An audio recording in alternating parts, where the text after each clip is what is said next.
Hey guys, Bob here with Refuge, and today we are talking about the SOB. And no, that doesn't mean what you think it means. It is the small of the back kit.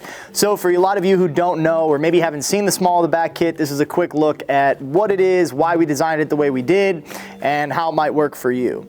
So the small of the back kit is a small compact first aid kit that was designed to be worn, if you could believe it, on the small of your back. But that isn't the only place that it could be run. It could be run on belt lines, could also be attached to plate carriers, could be attached to chest rigs, to visors on your car. There's a bunch of different cool applications that we've seen with the small of the back kit. So what is it? Well, it's a small compact blowout kit. It doesn't weigh more than a loaded AR mag, and inside of it you'll notice that we have our POC kit ready to deploy through the red handle. So you pull that red handle just like all of our first aid kits, and you've got your kit now mobile with you so that you can go to wherever the bad thing is. This guy right here will stay attached to whatever location, whether it's your small of the back or your kit or your visor, whatever have you.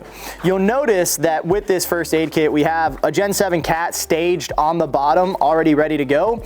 The one reason that we do that is so that you have easy access to it. You don't have to go into anything to get your tourniquet, as well as we just want everybody else to be able to see that too, so that way, you know, it's loud and proud right in front of you, so that if somebody was rendering aid to you, they can use your tourniquet, right? With that, we want to be able to see where the tourniquet is, so that way we can, you know, apply it to somebody if they're using it, right?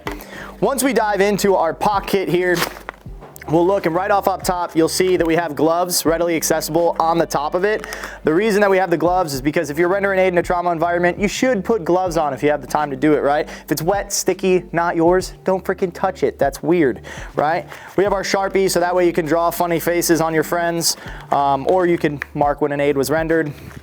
Right here in the very front, you'll notice that you have your wound packing gauze. So you have hemostatic, and then you have non-hemostatic impregnated gauze. So we include both of these into the SOB for a very specific reason. If you were rendering aid to a gunshot inside of a pelvic girdle or inside of a junctional space, it could be that you don't have enough wound packing gauze with just the hemostatic. And so we want to give you additional gauze to back that up, so that way you can continue with the amount of pressure you need to stop the bleed.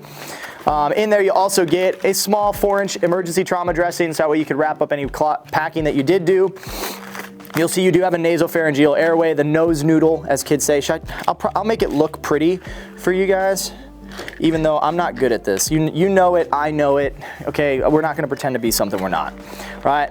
We got a set of Halo chest seals here. One of these is gonna be vented and one of them's not.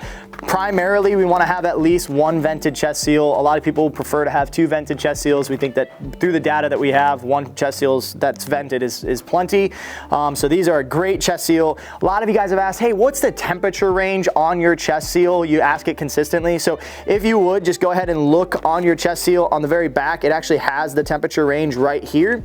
And so this is good for negative 30 degrees Fahrenheit all the way up to 140 degrees Fahrenheit in storage. So do I recommend that you put it in negative 30 degrees to store all the time? No, I don't. Do I recommend that you shove it in your oven at 140 degrees? No, I don't. You shouldn't cook chest seals.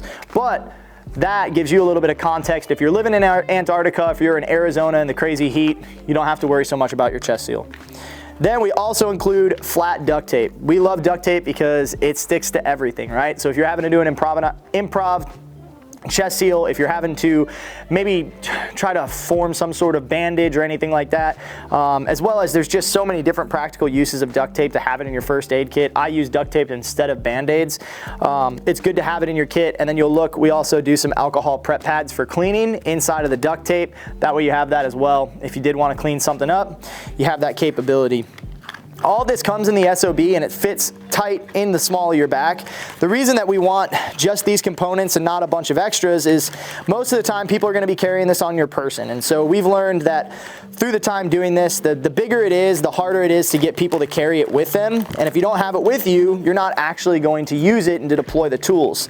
So for us, it's more important that you have the actual components that you need, not any extras. We're not including dog whistles. We're not going to put some foo-foo Band-Aid kit that you'll never use, but rather we're going to give you the blowout components and tools that you actually need, that you would actually use inside of your first aid kit, so that way you're good to go. Stick those gloves right back up top, seal her up.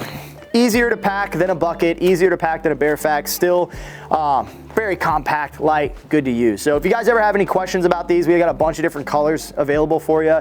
We also do custom orders. If you wanted to come in, let us know. We can do larger scale for that.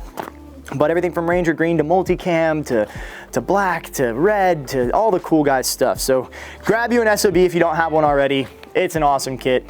Thanks guys, I hope this helped.